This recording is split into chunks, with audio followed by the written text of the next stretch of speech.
If you're following me on TikTok, then you know that I am doing a sewing challenge. And if you're not following me on TikTok or Instagram, then you should, because that is where I'll be putting this next sewing challenge together on Instagram. Me and a group of people, we pick a fabric, and with that fabric, we make whatever we want. The challenge is to make something with a fabric that isn't really something that you may want to sew with all the time. It may be like something completely out of your comfort zone. And for me, that is what I got this time. For this first challenge, this was the fabric that we got. It is an Indian block print, screen printed, I believe. I got it off of Etsy. It is a very lightweight fabric, and I think that's really great for summer. The problem is I have been having a hard time deciding on what to make because this is very thin for me. I am not used to making anything that is such lightweight. So I've been struggling to figure out what it is I'm gonna make. I had a few ideas even before we finally decided on fabric because there were options. So I compiled some designs or some patterns that I have or that I wanted that I thought would be good with the possible fabrics. The first one was going to be the juniper dress. I have the juniper dress. I've made the juniper dress. I know I have to make some adjustments. I'd make the same adjustments I made the first time I made the juniper dress. I do have a review on that pattern if you want to watch that, if you're not sure if you should get it at Cliff Notes. I think it's a pretty alright pattern, but you will need to make some adjustments. The sizing, the grading is really, it's a lot, honestly. You could size down a bit. My second option was this simplicity pattern that I have, but I'm really unsure that this is going to be a good fabric for this. And then another option was the hollyhock romper. It's recently been updated and I have not printed it yet. The first time I made the hollyhock romper, it was a little finicky. I didn't add the lining. I didn't really like it exactly.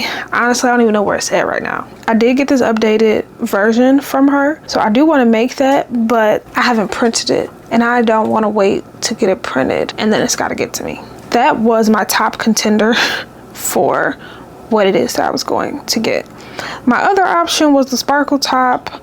I don't have the sparkle top, and that is why I didn't pick it, but I've been wanting some tank tops or tops, something I could adjust a little bit. I feel like I could change this a little, get thicker straps, and something I could wear while I'm feeding so I could pop the top off of it, or add a zipper right here or a few seams, something. And I really like that. I could figure that out to be able to still nurse, but I don't have it, and I don't really want to buy any more patterns for this. If I buy a pattern, it'll be, I don't know, maybe close to the end of the year. I'm trying to use my fabric, and in conjunction with trying to use my fabric, I'm also trying to use the patterns that I have. I have a lot. So that was where I originally started, but then I got to thinking, this fabric is so thin, I don't even know if I would wear it, and it's really, like, it's really light, but also I think the color on me kind of washes me out. I didn't really like that. I figured I don't want to make a top. If I do use this, it'll be shorts or drawstring pants. But there is a little girl's birthday coming up that I love. I thought I could make her something. Here's the catch, and this is something I always advise against. Don't do this. Her birthday is this weekend, and I gotta make something. Today is Wednesday. I got like 3 days to get it done.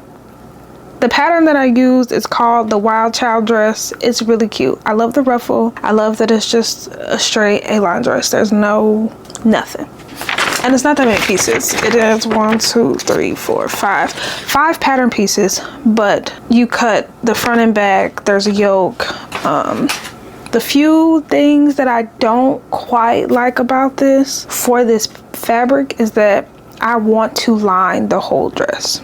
So I'm kind of like, I don't really know. We're gonna have to see. And I don't have that much test time. I gotta get this going. I picked this dress so that I could avoid the needing to get my pattern printed. You print it yourself on letter paper. It's only 9 pages. I don't mind printing and putting together 9 pages. I think 15 may be my max, but even that is too much. It's not that many pages. I said, cool, I could put it together. Plus this would be a really cute little kid's dress. Also, I have so much of that fabric because I figured I was going to make one of these that I'll probably still have something left. I have a pattern. It's a vintage pattern. I've had it for a while. There are these really cute little shorts. They're elastic waist shorts. But I'm thinking maybe I can change them a little bit and do that little 2-side drawstring. I like that. that is where I am in the challenge currently. I do have a Discord. This first one is on Discord. I haven't talked to the girls in a little bit to ask them about the progress, so let me see. But this weekend, whatever, I'm going to start building the second group. By the time this video comes out, the second group will probably already be built. I'll be honest. You can shoot me a DM on Instagram, ask me, has the group been filled? If it has, no worries. Going to do another one for winter, so you could probably hop into that one. Still shoot me a DM.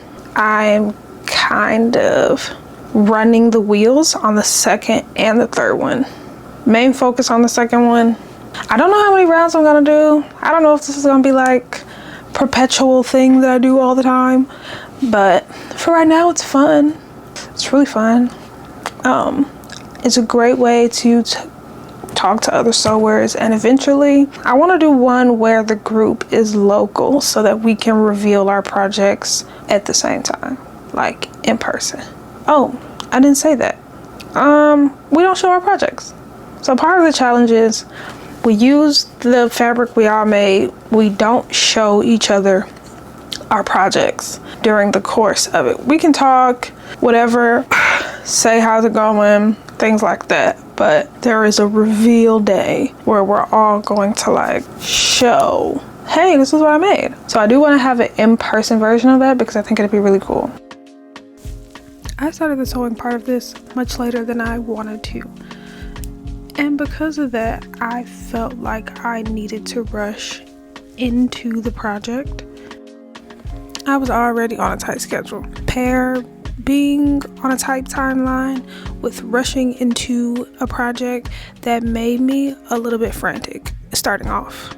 That is not a feeling place you want to start off in your project. I already knew that I needed to do a lining, which was giving me a little because I didn't know how I wanted to add the lining, and then I had to do binding. I hate bindings. We don't go together that well, and I had to do this quite a few times in order for it to catch or look nice on both sides. But once I finally got there, I was really happy with what I had done, and it was like, at this point I can give myself a little round of applause. And I needed to take a break because there was no way that I was going to keep going after picking and unpicking as much as I had. Rule of thumb, if you gotta do a lot of pulling apart, sewing back together, take a break. It is going to absolutely help you a lot more in your process. I am officially mid-project, and I have sewn the skirt part together and it is lined, but this is what I want to talk about. So I also lined, of course, the yoke, but what I don't like is that we're sewing the yoke, like tack this together so it stays. Oh, but I haven't picked my button. Maybe I should put a zipper in instead of do buttons. Okay, I'm gonna have to undo that. But here's the thing. They want you to put it over, tack it so it stays. Okay. That tack, that overlap that you have is really dependent on how big your button is. And there's no button guide here. There's no, this is how big your button should be. Like, there's no buttonhole guide. So, I don't know that I like that. The ruffle goes on here, and then it goes on here. But I want to encase the ruffle in between the lining, sandwich it. My idea, I'm not sure if it'll work, to put the ruffle, sew it right sides together on the fabric side of the yoke. Or maybe I could do it at the same time. The ruffle and this together at the same time. And then fold this over the lining, give it a good press and top stitch it. Because this yoke, I think, also should have a top stitching. It has a lining, and for me, my lining is white. so that this is not see-through anymore. And there's no understitch, and understitch and top stitch are not just, well, top stitch is not just a cute decorative stitch. You need an understitch and a top stitch because they help to keep your fabrics in place. As much as people think you don't need them, I swear you do. Stop skipping the step. That's why your lining be coming out. Anyway, that's my dilemma.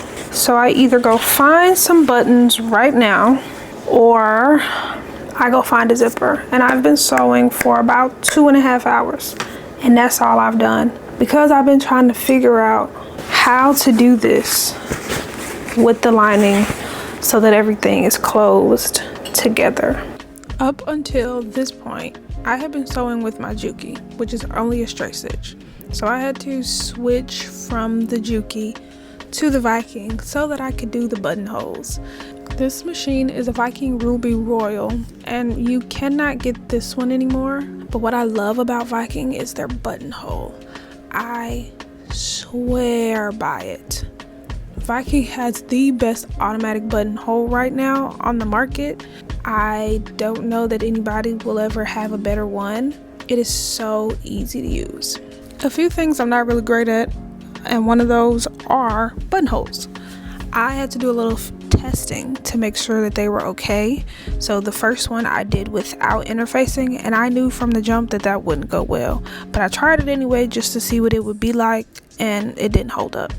So the second, third, fourth, and fifth one, all I did with interfacing, but I did them all with different sizing, and the last one is a keyhole buttonhole, just to see that this button would fit, or how it would go through, or how it would warp the buttonhole. The buttonhole's got to stand up in the wash and a little bit over time. So I had to do a little testing to see which one would work. This is the point in the project where it's like you're finishing up and you feel like you're going slow after you have just gotten so much done. I don't know what it is about the beginning of the project and the end of the project that feels like forever. It's like I'm ready to stop doing everything and just put it on. Not that I'm putting it on this time, since it's being made for a little girl and I can't fit it, but you know what I mean. It's like I don't want to finish doing all the little things, tying off ends, making sure things are clipped, making it all nice and pretty, because you feel like it's not going to end. But just like in the beginning, none of this can be skipped.